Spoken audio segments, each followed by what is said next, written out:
ठरलं तर मग मालिकेच्या आजच्या भागामध्ये आपण पाहणार आहोत की आता घरामध्ये सायली आलेली असते आणि त्यामुळे सगळ्यांनाच खूप जास्त असा आनंद झालेला असतो सायलीला पुन्हा एकदा आलेलं बघून.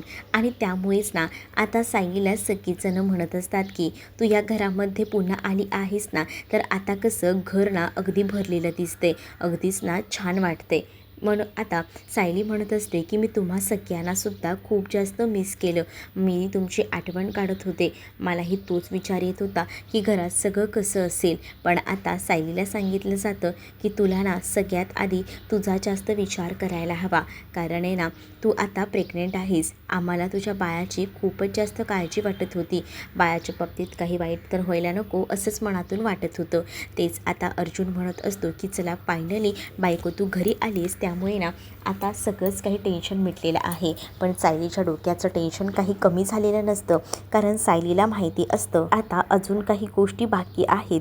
तेच दुसरीकडे अस्मिताला आता छळण्याचं काम चालू असतं की आता सायली वहिनी आली तर गोडाधोडाचं आणि काहीतरी व्हायलाच हवं. त्यावर अस्मिता म्हणत असते की मी आताच कामावरून आली आहे आणि तुमचं हे सगळं सुरू झालं का. तेव्हा आता श्वेता म्हणते की मी करते, टेन्शन घेऊ नका. तेवढ्यातच ना आता दुसरीकडे मात्र अर्जुनने सायलीचं मंगळसूत्र बाहेर काढलेलं असतं आणि तो आता सायलीच्या गळ्यामध्ये ते मंगळसूत्र घालतो.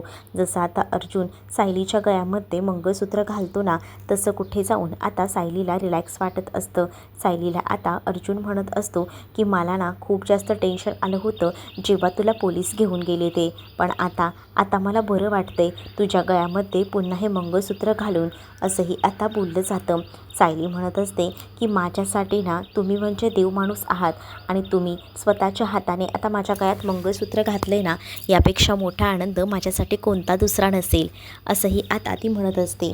जेव्हा आता ह्या सगळ्या काही गोष्टी ती बोलून दाखवते ना, तेव्हा मात्र आता इकडे ना जो अर्जुन आहे तो सुद्धा खुश असतो. मग आता सायलीला सांगितलेलं असतं की आता सायली आराम करायचा, बाकी कसलाही विचार करायचा नाही, कळलं का. असं बोलून आता सायलीला रूममध्ये पाठवलं जातं. सायली आता गौरीला सांगत असते की तू गोलूसोबत खेळ. तर इकडे मुद्दामून आता अश्विन आणि त्याचसोबत चैतन्य अस्मिताला छळत असतात आणि अस्मिताला म्हणत असतात की आम्हाला असं वाटलं होतं की निदान तू काहीतरी जेवण वगैरे तर बनवशील. मग आता अस्मिता बोलत असते की तुम्हाला काय वेळ लागला आहे का, कामावर मी आत्ता नुकती आली. तेवढ्यातच ना मग इकडे असणारी जी प्रतिमा आत्या आहे ती म्हणत असते की काय रे मुलांना, तुम्ही कशाला तिला छळताय, तुम्हाला काय हवंय सांगा मी बनवते. मग तेव्हाच ना राहू दे प्रतिमा आत्या, तुम्ही आराम करा, मी बनवते. पण आता इथे श्वेताच्या मनामध्ये एक ना अनेक विचार सुरू असतात. ती म्हणत असते की हे सगळं काय चाललं आहे, हे सगळं कुठेतरी ना थांबायला हवं होतं, असाही विचार ना आता ती करत असते. तेव्हाच ना इकडे सायली आणि अर्जुन रूममध्ये असतात. सायली अर्जुनच्या कुशीमध्ये येऊन झोपते, कारण आता तिला ना या सगळ्या काही गोष्टींचा त्रास होत असतो. एवढे दिवस जेलमध्ये तिने बऱ्याच गोष्टी सहन केलेल्या होत्या आणि त्यामुळे त्या सगळ्या गोष्टींचा आता भयंकर असा त्रास होत होता. म्हणूनच मग आता ती अर्जुनसोबत बोलत असते. अर्जुन मात्र या सगळ्याचा दोष स्वतःला देत असतो. सायली आता अर्जुनला समजावते आणि अर्जुनला सांगत असते की बघ, सॉरी मी तुला काय म्हणते ते ऐकून घ्या. तुम्ही ना चुकीचा समज करून घेताय. म्हणजेच मला असं म्हणायचं आहे की तुम्ही ना ज्या ज्या काही गोष्टी केल्या आहेत ना त्या परफेक्टच आहे, पण तुम्हाला म्हणून सांगते की या सगळ्या काही ज्या गोष्टी आहेत ना त्या तुम्ही खरंच खूप छान केल्या आहेत आणि या सगळ्यासाठी ना तुम्हाला ना खरंच बाळही खूप जास्त खुश आहे तुमच्यावर. म्हणजे तुम्ही त्याच्या आईची सुटका केली आहे, त्यामुळे बाळालाही तुमचा अभिमान वाटतोय, असंही आता सायली इकडे असणाऱ्या अर्जुनला सांगत असते. जेव्हा सायली अर्जुनला या सगळ्या काही गोष्टी सांगते ना, तेव्हा अर्जुन म्हणतो खरंच का, बाळाला खरंच छान वाटलं आहे का. सायली म्हणते की हो. मग तेव्हाच ना बाळाने ना मस्त अशी लाथ मारलेली असते, त्यामुळे अर्जुन अजूनच खुश होतो. अर्जुन म्हणत असतो की आज पहिल्यांदा बाळाने मला काहीतरी छान असं दिलेलं आहे, मला हे आवडलं आहे. मग आता तो बाळासोबत गप्पासुद्धा मारायला ना तिथेच बसतो, कारण आता सायलीला बाळाच्या मुवमेंट्स आणि बाळाच्या लाथ मारणं वगैरे सगळं काही जाणवत असतं. आणि त्यामुळेच ना आता मात्र ती एकटीच अशी बसलेली असताना अर्जुनच्याकडे बघत असतो. मग आता अर्जुन आणि त्याचबरोबर सायलीच्या बाळासोबत गप्पा सुरू असतात. पण तेव्हाच ना इकडे आता अर्जुनला सायली सांगत असते की मी काय म्हणते जरा ऐकून घ्या ना. मग आता अर्जुन म्हणतो, बोल ना काय झालं आहे. तेव्हा सायली अर्जुनला म्हणते की हे सगळं तर झालं, या सगळ्यात ना थोडंफार का होईना निवांत मिळालं आहे, पण मी काय म्हणते आपल्याला बाकी मुलींचीसुद्धा शोध घ्यायचा आहे. आपण आहे ना जराही वेळ वाया घालवूया नको. मला ना बाकी मुली कुठे आहेत ना हे लवकरात लवकर शोधून काढायचं आहे, कारण त्यांचं काय झालं असेल, काय होत असेल ना हा विचारही मला करवत नाही आहे. त्यामुळे आता वेळ नको घालवूया, आपण पटकन कामाला लागूया. अर्जुन म्हणत असतो की मला असं वाटलं होतं की तू थांबशील, पण आता अर्जुनला सायली म्हणत असते की आता थांबायला जराही वेळ नाही आहे, मुलींच्या हिताचा विचार करायला हवा. आणि मग काय अर्जुनने आता व्हाईट बोर्ड काढलेला असतो. जसं आता अर्जुन तो व्हाईट बोर्ड काढतो त्यामध्ये सगळे काही पॉईंट्स लिहितो. मग आता जेव्हा तो सगळे पॉईंट्स लिहितो ना तेव्हा मात्र आता सायली अर्जुनला म्हणत असते की बघा आता मला सांगा की ह्या सगळ्या काही गोष्टी अशा घडल्या आहेत ना की एखाद्या जवळच्या व्यक्तीने केल्यासारख्या. एखादी जवळची व्यक्ती आपल्यावर लक्ष ठेवून होती आणि त्याच व्यक्तीने आपल्यासोबत या सगळ्या काही गोष्टी केल्या आहेत असं वाटतंय. असंही आता अर्जुन सायलीला बोलत असतो. अर्जुन जेव्हा सायलीला या सगळ्या काही गोष्टी बोलत असतो तेव्हा त्यांचं महत्त्वाच्या पॉईंटवर डिस्कशन सुरू असतं, कारण आतापर्यंत ज्या ज्या काही गोष्टी झाल्या आहेत त्या सगळ्या काही त्याने व्हाईटबोर्डवर लिहून घेतलेल्या असतात. तेच दुसरीकडे मात्र आता जी श्वेता आहे त्या दोघांनाही चहा आणि कॉफी घेऊन आलेली असते, पण ती आता त्या दोघांचंही बोलणं बाहेरून ऐकत असते. इकडे आधीच सायलीने चैतन्याला कॉल करून ठेवलेला असतो की आपल्याला थोडं डिस्कस करायचं आहे, तुम्ही वरती या. म्हणून आता चैतन्यसुद्धा वर यायला निघालेला असतो. तेवढ्यातच इकडे आता जी श्वेता कान लावून ऐकत असते ना तिला रंगेहात चैतन्याने पकडलेलं असतं. चैतन्य म्हणत असतो की श्वेता तू इथे. त्याबरोबर श्वेता घाबरते. श्वेता म्हणत असते की काही नाही, मी ना चहा द्यायला आले होते आणि अर्जुन सरांची कॉफी होती.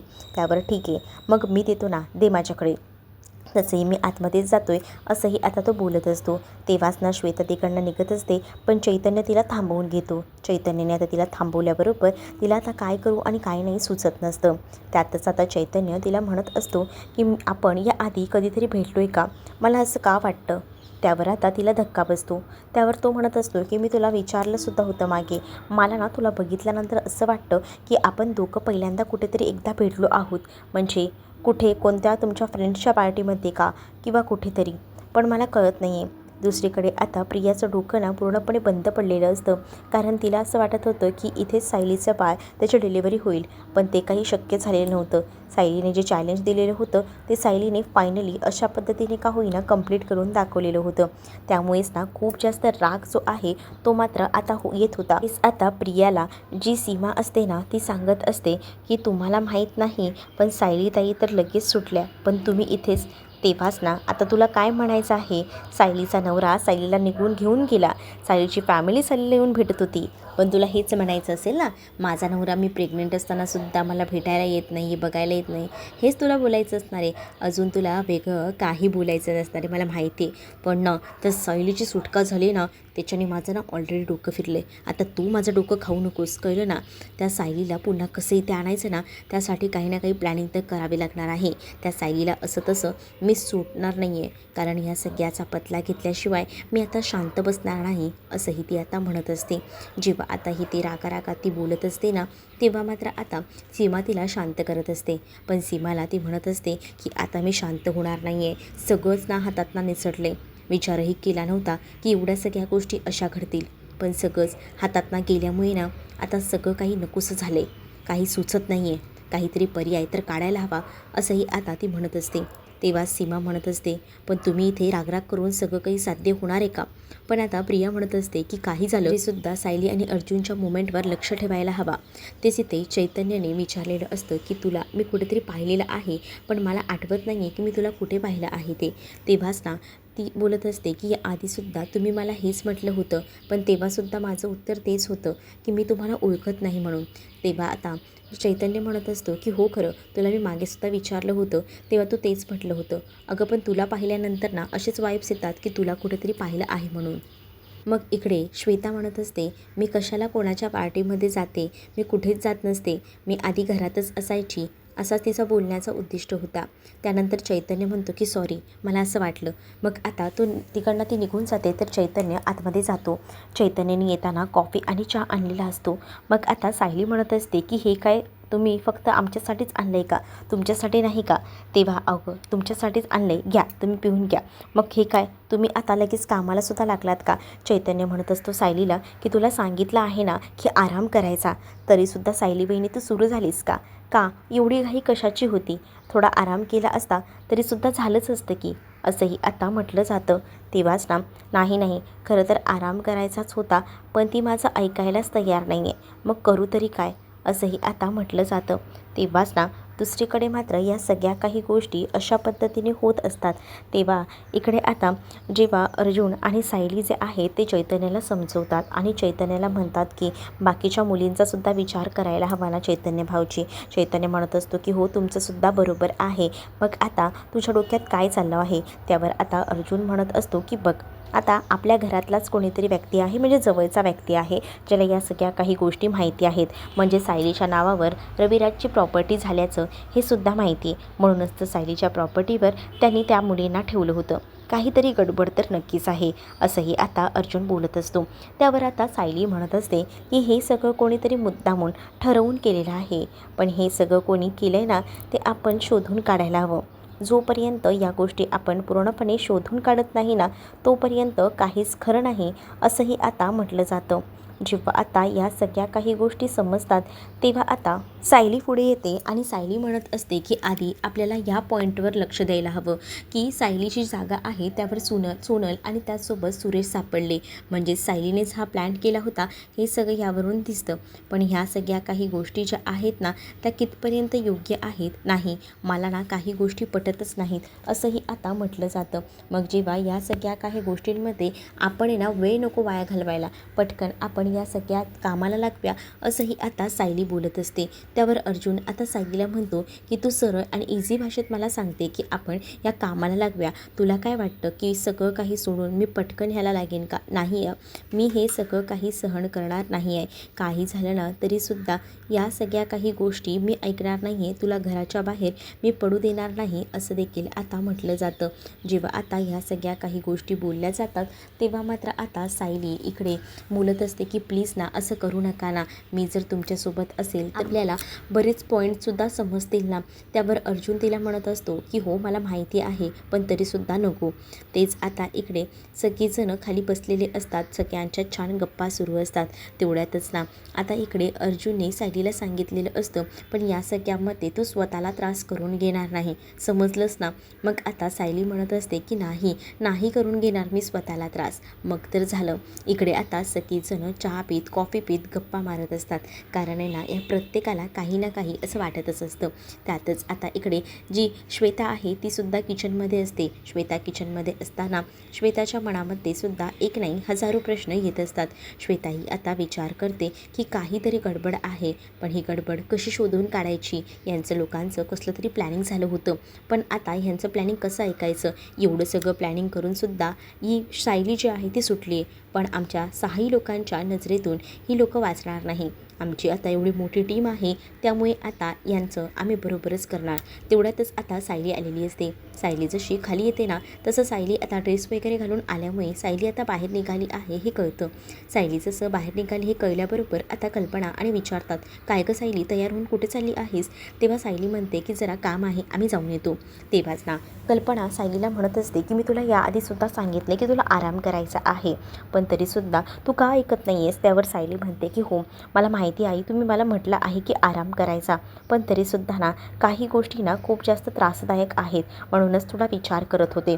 प्लीज ना, म्हणजे अजूनही त्या मुलींचा तपास लागलेला नाही आहे, त्यामुळे मी ह्यांच्यासोबत जाते ना प्लीज. पण तरीसुद्धा कल्पना त्याचसोबत बाकी अस्मिता सगळीच जणं आता सायलीला ओरडत असतात, आम्ही तुझा आणि तुझ्या बाळाचा विचार करतोय, म्हणूनच तर तुला कुठेही जाऊ देत नाही आहे, तुला का ह्या गोष्टी कळत नाही आहेत? प्लीज थोडं समजून घे, हेही आता सांगितलेलं असतं. जेव्हा आता या सगळ्या काही गोष्टी सांगितल्या जातात ना तेव्हा मात्र आता सायली म्हणत असते की आई बरं ठीक आहे, कारण अश्विनने सुद्धा सांगितलेलं असतं, तो एक डॉक्टर असतो आणि अश्विनने सुद्धा सांगितलेलं असतं की नको कोणतीही आता दगदग करू नको सायली बहिणी, कारण आता तुला 7वा महिना सुरू आहे आणि तू ह्या काळात दगदग केलीस ना तर त्याचा परिणाम ना बाळावर होऊ शकतो, आणि म्हणूनच मी तुला सांगतोय नको त्रास करून घेऊ स्वतःला, असंही आता अश्विन बोलतो. अश्विनने आता या सगळ्या काही गोष्टी सायलीला समजवल्यामुळे आता सायली तरीसुद्धा या सगळ्या काही गोष्टी ऐकते. सायली म्हणत असते की बरं ठीक आहे, चालेल, मी थांबते. पण आता ती अर्जुनला जाताना सांगत असते की तुम्हाला जर काहीसुद्धा सापडलं ना तर मला प्लीज सांगा, असंही आता तिने म्हटलेलं असतं. आणि जेव्हा या सगळ्या काही गोष्टी सांगितलेल्या असतात तेव्हा मात्र आता अर्जुन आणि चैतन्य पटकनी त्या लोकेशनला जायला निघतात. कारण आता जराही उशीर करून चालणार नसतो आणि त्यासाठी त्यांना आता घाईघाईने जावं लागतं. तेच आता दुसरीकडे पाहायला मिळत असते की सायली आता एकटीच असते. तर इकडे आता जो सचिन आहे त्याने आता टोनीला कॉल केलेला असतो आणि टोनी जो आहे तो मात्र म्हणत असतो की सचिन, आपण जे काही काम करतोय ना त्यातून मला असं वाटतंय की आपण आहे ना मुलींची जागा बदली करायला हवी. कारण आता मुली ज्या आहेत त्या एका लोकेशनला आहेत पण त्यांना आपल्याला दुसऱ्या लोकेशनला हलवायला हवं. पण आधी तू येताना ना पेनड्राईव्ह घेऊन ये आणि पेनड्राईव्हमधला डाटा आपल्याला क्लिअर करायला हवा, हेही आता म्हटलेलं असतं. तेव्हाच सचिन म्हणत असतो की टोनी, तू बोलतोयस ते मलाही पटतंय, मी येतो पटकनच ना, आधी मी ना डाटा वगैरे क्लिअर करतो, पेनड्राईव्ह घेऊन येतो. मग आता जायचं असतं पण इकडे आधी तो पेनड्राईव्ह बघतो. पेनड्राईव्ह कपाटामध्ये ठेवलेला असतो म्हणूनच सचिन पेनड्राईव्ह शोधत असतो. सचिन जेव्हा पेनड्राईव्ह शोधत असतो तेव्हा राकेश त्याला म्हणतो की काय झालं आहे, तू आता इथे काय करतोयस, कसली शोधाशोध करतोय. त्यावर सचिन राकेशला सांगतो की अरे पेनड्राईव्ह मी इथेच ठेवला होता, तो शोधत होतो. काय, पेनड्राईव्ह कुठे ठेवला होतास आणि काय शोधतोयस? अरे इथेच पेनड्राईव्ह ठेवला होता पण कुठेही सापडत नाही आहे. अरे असा कसा सापडत नाही आहे, तू नीट ठेवला नव्हतास का, हेही आता तो बोलत असतो. त्यावर सचिन राकेशला म्हणतो की अरे नाही, तो पेनड्राईव्ह इथेच ठेवला होता. मग आता गेला कुठे? नाही, काही झालं तरी तो पेनड्राईव्ह शोधायला हवा, नाहीतर प्रॉब्लेम होईल.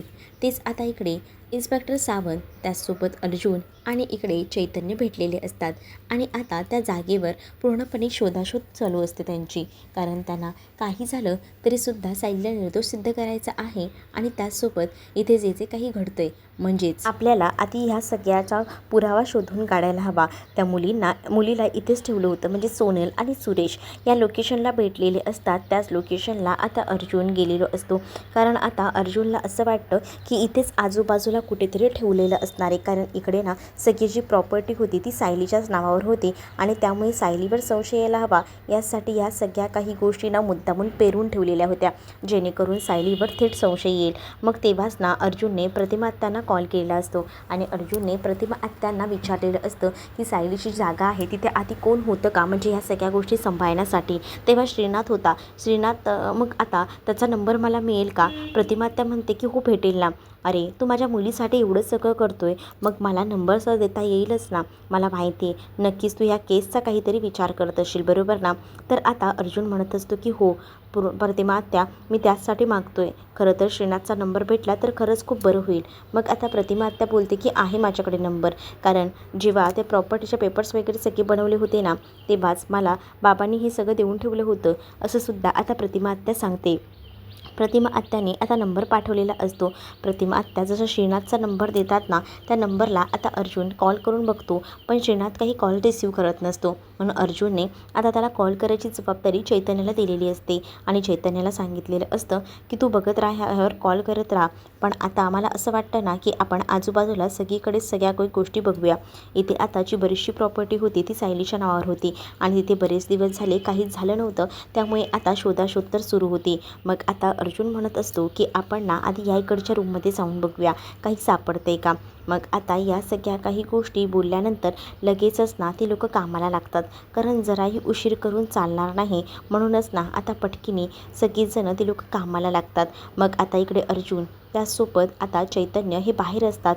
तोपर्यंत दुसरीकडे मात्र आता पाहायला मिळतं की इकडे आता सायली किचनमध्ये काम करत असते आणि सायली सूप बनवत असते आणि त्याचा घमघमाट ना सगळीकडेच पसरलेला असतो. सायली जे सूप बनवत असते त्याचा घमघमाट सगळ्याच रूममध्ये पसरल्यामुळे ना आता मात्र अश्विन म्हणत असतो की कधी सायली वहिनीच्या हातचं सूप पितोय ना असं झालंय. खरंच ना सायली वहिनीच्या हातची चव बाकी इतर कोणाला सुद्धा नाही असं देखील आता तो म्हणत असतो. तेच दुसरीकडे मात्र आता जी कल्पना आहे ती बोलत असते आणि ती मात्र शांत करायचं बघत असते. ती आता सायलीला म्हणत असते की सायली तू असं का करतेस, तर सायलीचं लक्ष नसतं. तेवढ्यातच ना आता मात्र सांगितलं जातं की अगं सायली, तुला श्वेता म्हणते की हाक मारली जाते. मग तेव्हा सायली बघते आणि जशी सायली बघते ना तसं मात्र आता सायलीला सांगितलं जातं की तुला मी आराम करायला सांगितला आहे आणि तरीसुद्धा तू किचनमध्ये येतेस. सायलीच्या डोक्यामध्ये ते केसचेच विचार सुरू असतात. त्यामुळे सायलीला बाकी दिसत नसतं काहीच. तर दुसरीकडे अर्जुन आणि एका रूममध्ये गेलेले असतात आणि आता आपण इकडे काही भेटते का ते बघूया. आणि म्हणून तिघंही जणं इकडे तिकडे शोध घ्यायला सुरुवात करतात. आता जेव्हा त्यांचा शोध सुरू असतो ना, तेव्हा मात्र आता अर्जुन तिथे काही बघतो. तिथे काही पेपर्स, त्याचबरोबर बऱ्याच काही गोष्टी असतात. त्या एक एक करून तो आता चाळत असतो. त्याला डाऊट येत असतो की इथेच आपल्याला काहीतरी भेटू शकतं आणि म्हणूनच मग आता ती इकडे तिकडे या सगळ्याचा शोध घेत असते. तेव्हाच ना दुसरीकडे मात्र आता पाहायला मिळतं की त्याला पेनड्राईव्ह भेटलेला असतो, जो की इथे तो पेनड्राईव्ह हरवलेला आहे आणि तो पेनड्राईव्ह हरवलेला असल्यामुळेच ना आता अर्जुनच्या हाती लागलेला असतो. पण आता इकडे सायली आणि त्याचसोबत अर्जुनसुद्धा कल्पनाला समजवतात, कारण आता सायलीला या केस संदर्भात माहिती काढण्यासाठी बाहेर जायचं असतं. मग आता कल्पना नाही म्हणत असते, पण अर्जुनने समजवलेलं असतं. दुसरीकडे आता सचिनने प्रियाला कॉल केलेला असतो आणि प्रियाला एक प्रॉब्लेम झाला असं म्हणतो. तर प्रिया म्हणते की आता काय प्रॉब्लेम केला आहे तुम्ही. तेव्हाच ना प्रियाला आता तो सांगत असतो की प्रॉब्लेम हा झाला आहे की मुलींचं GPS ट्रॅकर मी एका पेनड्राईव्हमध्ये सेव्ह केलं होतं, पण आता तो पेनड्राईव्हच मिळत नाही आहे. त्यावर आता प्रिया त्यांच्यावर भडकते आणि प्रिया म्हणते की काय तुम्ही करताय. दुसरीकडे आता अर्जुन म्हणतो की हा पेनड्राईव्ह आपल्या हाती लागला आहे, पण ह्या पेनड्राईव्हमध्ये ना बऱ्याच अशा गोष्टी असतील, त्या गोष्टीसुद्धा आपण बघायला हव्यात. तेव्हा सायली म्हणत असते की ह्या पेनड्राईव्हमध्ये असं झालं तर मुलीचा पत्ताच जर आपल्याला भेटला तर किती चांगलं होईल ना. मग आता अर्जुन आता जेव्हा तो पेनड्राईव्ह जोडेल तेव्हा त्याला नक्कीच या सगळ्या काही गोष्टी समजतील. तर तुम्हाला हा भाग कसा वाटला आहे कमेंटमध्ये मला नक्कीच सांगा आणि अशाच नवनवीन भागांसाठी आपल्या चॅनलला सबस्क्राईब नक्कीच करा. चला तर मग भेटूया पुढच्या भागामध्ये. तोपर्यंत टाटा बाय.